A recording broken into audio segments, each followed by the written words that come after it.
Quiero aprender a escucharte. Quiero saber qué es amarte. De tu verdad yo saciarme. Enamórame de ti. Tiempo de discípulo, un espacio para que escuches la voz de Jesús. Quiero aprender La voz de Jesús. que tu presencia me inunde. Haz de mí uno de nuevo. Cámbiame, renuévame.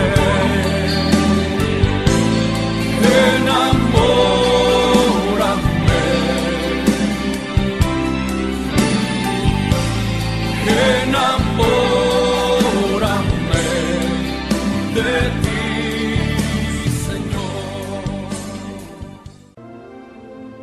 Paz y bien, te habla Fray Alejandro. Una vez más, nos encontramos para sumergirnos en el misterio de la palabra de Dios, esta palabra que nos revela nuestro propio misterio, esta palabra que nos quiere ayudar a vivir, a encontrar la felicidad, a tener una vida en plenitud. Te he hablado en otros momentos de la historia de David. Hablamos de la fe de David, de la calidad de su oración. Pero eso no impide que sea un pobre hombre, que sea un gran pecador, especialmente en sus horas malas. La Biblia nos relata la historia de un pueblo de pecadores salvados. Y esta es una de las páginas más bellas.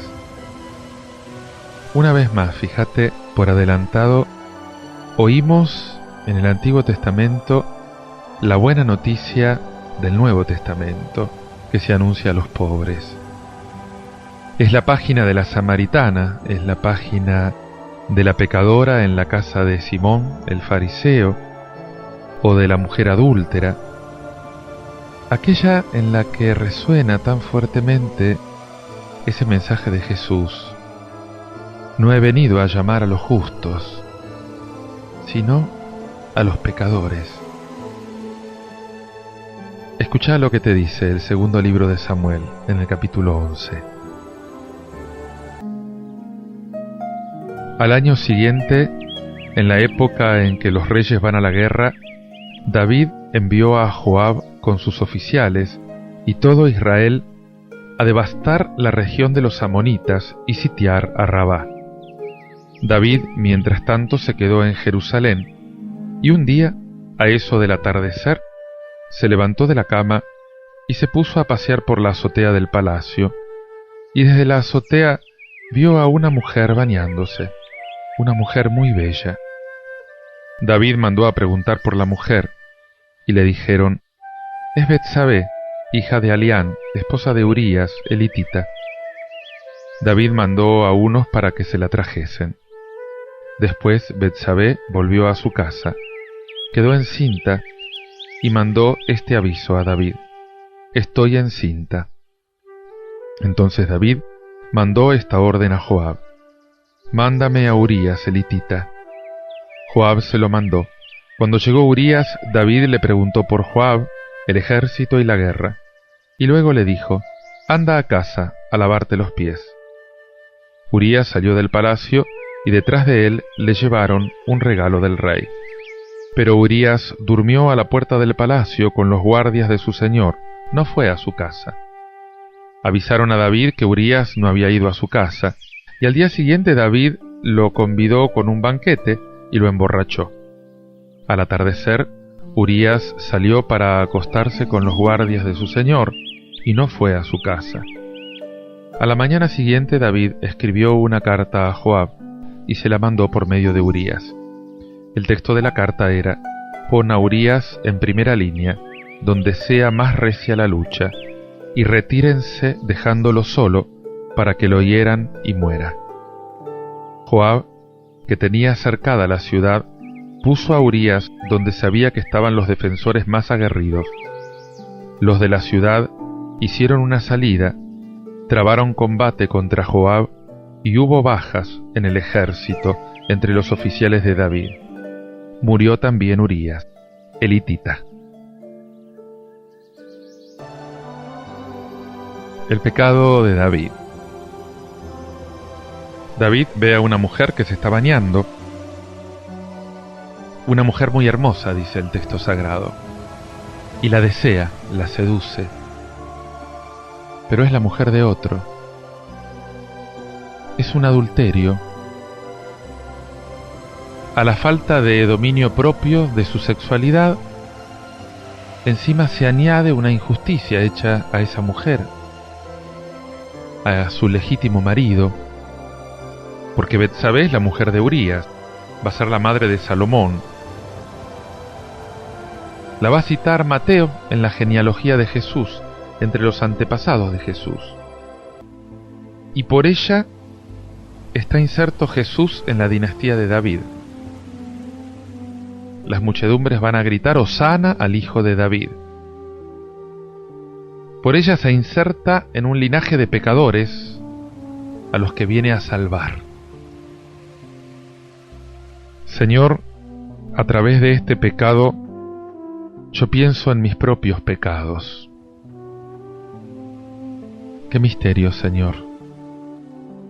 Qué misterio que nos hayas creado con una libertad capaz de pecar. Cuando se piensa en esa marea inmensa del mal que irrumpe sobre la humanidad, pensamos que si tú la has permitido, Señor, debe ser porque estás esperando de esto un bien mayor. El misterio de nuestra libertad, Señor, enfrentado al misterio de tu misericordia, capaz de sanar, capaz de perdonar nuestros errores, Señor.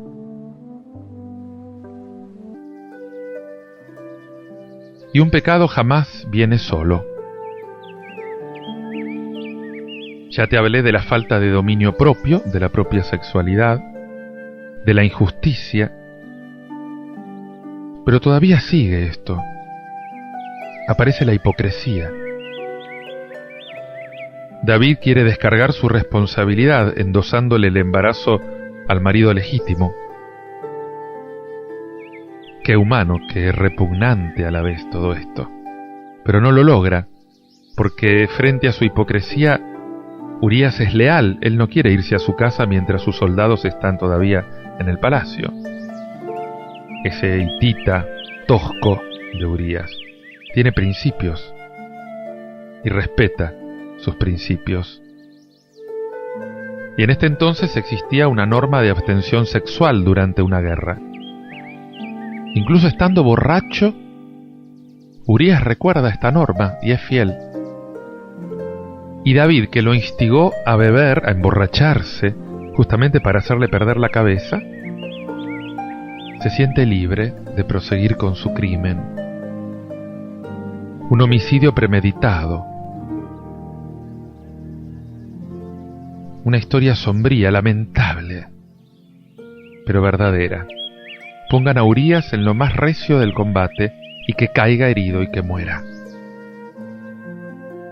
El pecado es un ataque a la ley de Dios. El pecado es una infidelidad a ese Dios que tanto favoreció a David, al que le hizo promesas tan hermosas. Pero la cara innoble del pecado aparece muy especialmente cuando, como en este caso, todo el cálculo de un hombre inteligente se pone al provecho personal, aplastando a los demás. Para la Biblia, con el pecado de Adán, este va a ser el pecado típico. Poner todo en función del provecho propio, aplastando a otros. Ten piedad de mí, Señor. Ten piedad de mí según tu bondad, dice David en su Salmo 50. En tu ternura borra mi pecado, Señor. Lávame de toda malicia. Lávame de mi culpa. Purifícame. Porque yo reconozco mi pecado delante de ti. Mi delito está siempre ante mí sin cesar. Contra ti solo pequé. Cometí lo que está mal a tus ojos. Este salmo tan famoso, el Miserere, que expresa tan bien el arrepentimiento de David después de su pecado. Porque el revés del pecado es la misericordia de Dios. Dios saca el bien del mal. De aguas sucias Dios hace aguas puras. De almas turbias Dios hace almas transparentes.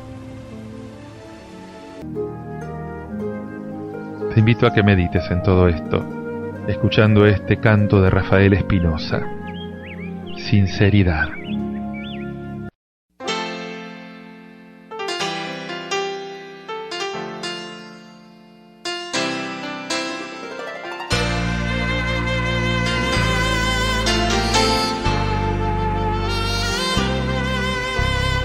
Dios está buscando a alguien que pueda llevar su nombre muy alto. Dios está buscando un corazón que sea sincero y sin orgullo. Dios está buscando a alguien que pueda llevar su nombre muy alto. Dios está buscando un corazón que sea sincero y sin orgullo. Sinceridad es lo que busca el Señor. El orgullo es pestilencia y es problema. Oh, Dios está pidiendo a su pueblo un corazón que sea sincero para poder escuchar la voz de Él, para poder llegar ante Él.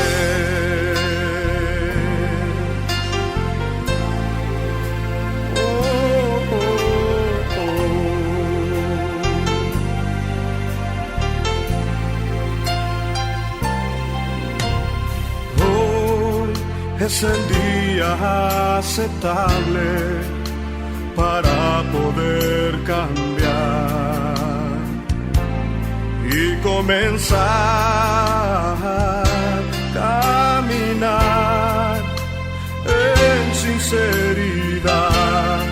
Deja ya lo que te hace mal y ponte a cuenta.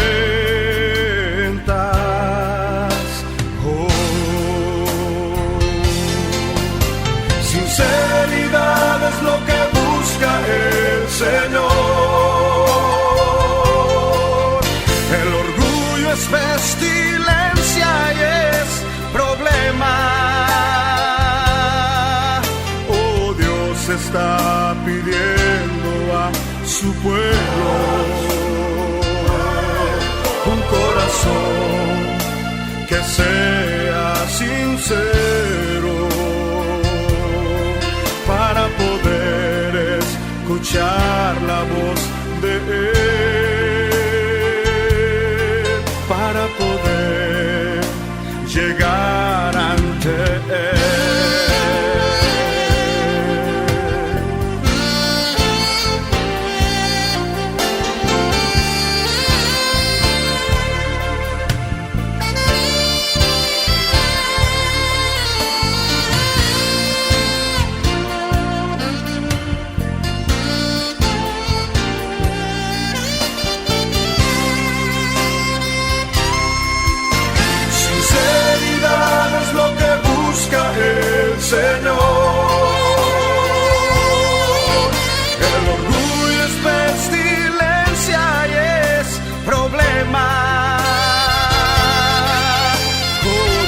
Dios está pidiendo a su pueblo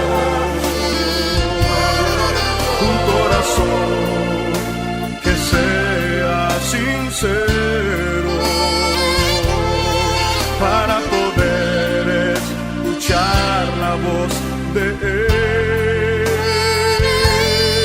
para poder llegar ante Él.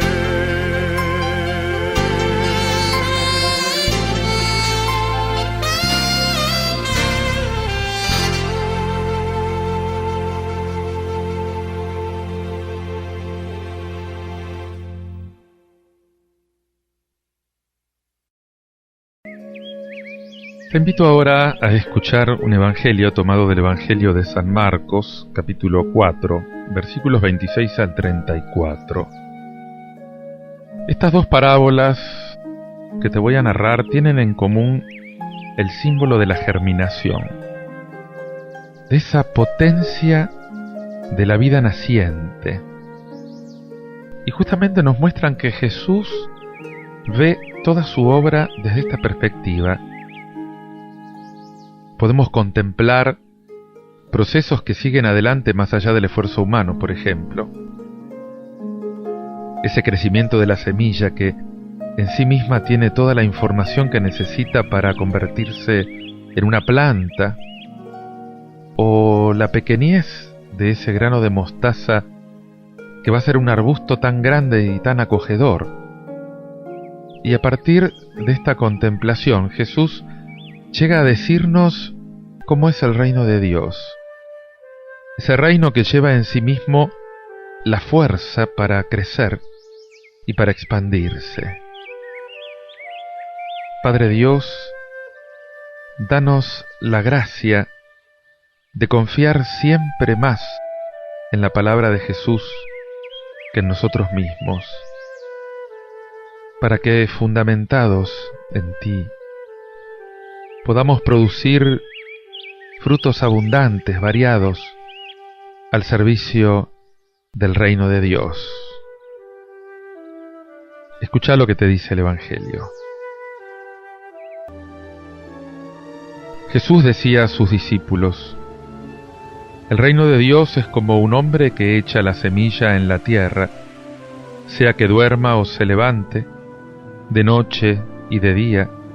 La semilla germina y va creciendo sin que él sepa cómo. La tierra por sí misma produce primero un tallo, luego una espiga, y al final grano abundante en la espiga. Cuando el fruto está a punto, él aplica enseguida la hoz, porque ha llegado el tiempo de la cosecha. También decía: ¿con qué podríamos comparar el reino de Dios? ¿Qué parábola nos servirá para representarlo? Se parece a un grano de mostaza. Cuando se la siembra, es la más pequeña de todas las semillas de la tierra, pero una vez sembrada, crece y llega a ser la más grande de todas las hortalizas, y extiende tanto sus ramas que los pájaros del cielo se cobijan a su sombra. Y con muchas parábolas como estas les anunciaba la palabra, en la medida en que ellos podían comprender. No les hablaba sino en parábolas, pero a sus propios discípulos, en privado, les explicaba todo. El reino de Dios es como un hombre que arroja la semilla en la tierra. Cerrá un momento los ojos y contempla a Jesús sembrando. Es un gesto absolutamente natural, apasionante, misterioso. Un gesto de esperanza, un gesto de aventura. ¿Crecerá? ¿Habrá una buena cosecha o no habrá nada? ¿Será que a lo mejor helará en el invierno y va a destruir esas plantitas tan tiernas? ¿O será que el sol quemará todo y todo esto que estoy sembrando no producirá nada? No lo sé, Pero lo que sí sé es que hay que sembrar, es que hay que arriesgarse. Gracias, Jesús. Tú eras de aquella raza campesina que estaba en contacto con la naturaleza, en contacto con la vida. Tú eras de los que creen en la vida, de los que tienen confianza en el porvenir, de los que siembran a manos llenas para que la vida se multiplique. Pero esta imagen es válida para cualquier vida humana, para los empresarios, para los médicos, para los profesores, para los programadores, para los artesanos, para las madres de familia, para los artistas, para los sacerdotes. Hay que sembrar. ¿Sabes por qué? Porque sembrar es invertir en el porvenir. Hay que sembrar el porvenir. Jesús es consciente de estar haciendo esto. Él siembra. Él emprende una gran obra que tiene por venir. El reino de Dios comienza, y comienza como un gran tiempo de siembra. De noche y de día, duerma o vele, la semilla germina, crece sin que él sepa cómo. Por sí misma la tierra da fruto, primero la hierba, luego la espiga, enseguida el fruto que llena la espiga, y cuando el fruto está maduro, ahí se mete la hoz, porque la mies ya está pronta para la cosecha.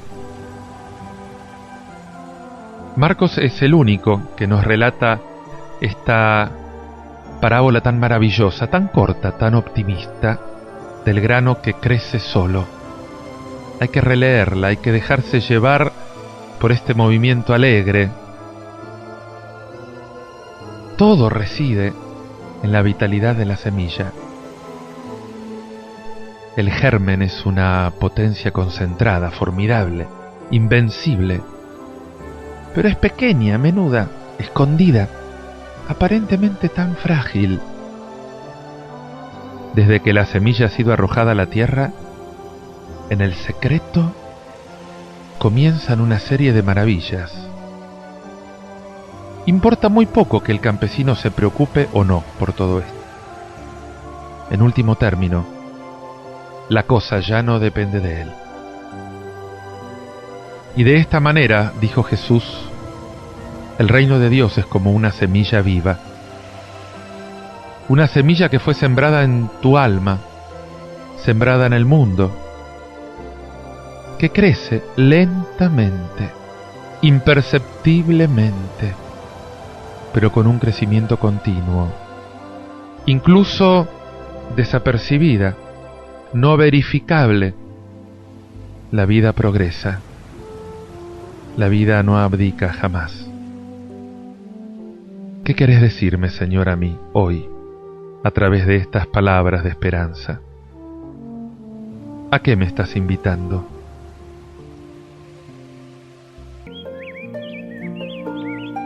¿Con qué podemos comparar el reino de Dios? Con un grano de mostaza, que cuando se siembra en la tierra es la más pequeña de todas las semillas del mundo.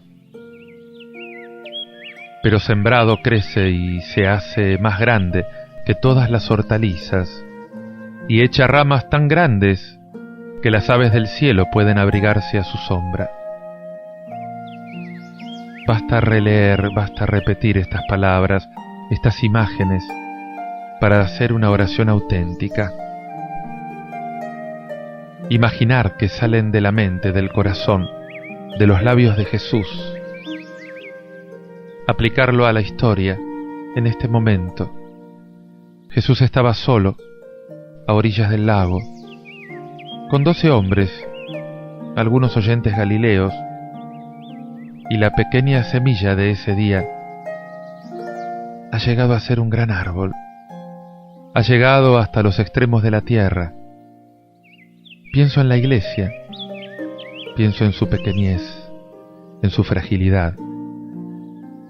Pienso en mi propia vida espiritual tan débil, tan pequeña. Y releo tu promesa, Señor. Y aplico esto también a mis empresas humanas, apostólicas, a mis desalientos, a mis riesgos de abandono. Y vuelvo a leer esta parábola de la esperanza.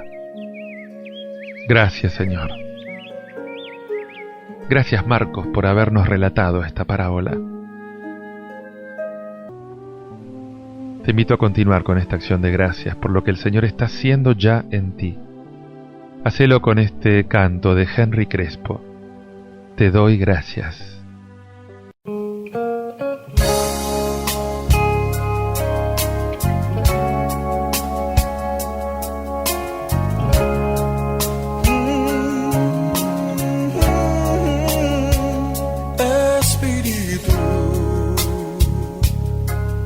Santo, yo quiero sentir tu presencia en mí, Consolador.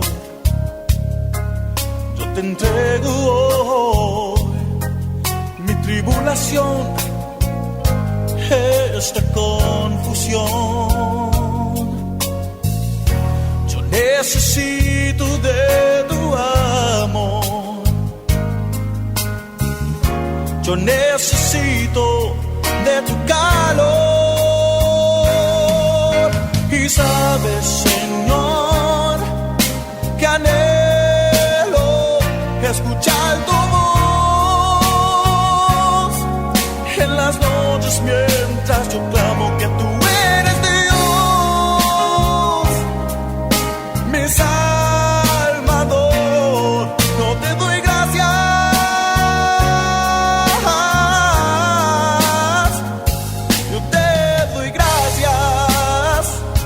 si yo te amo, mi Señor.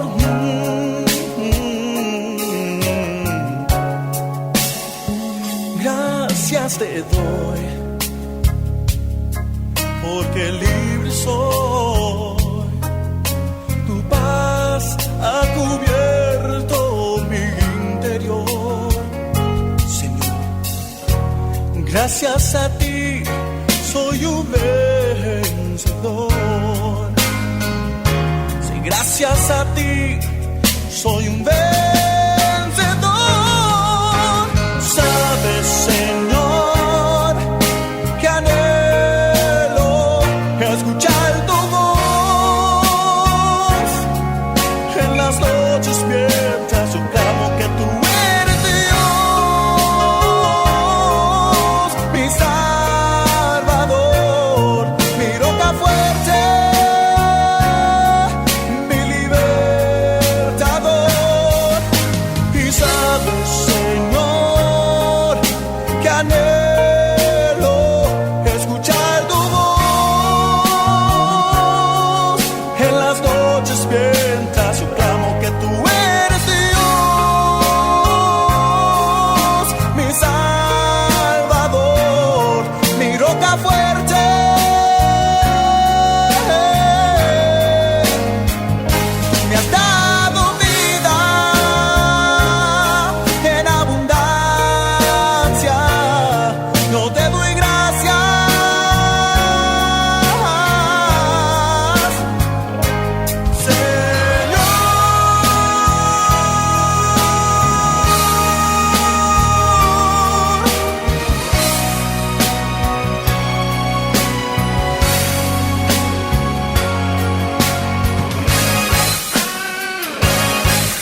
gracias.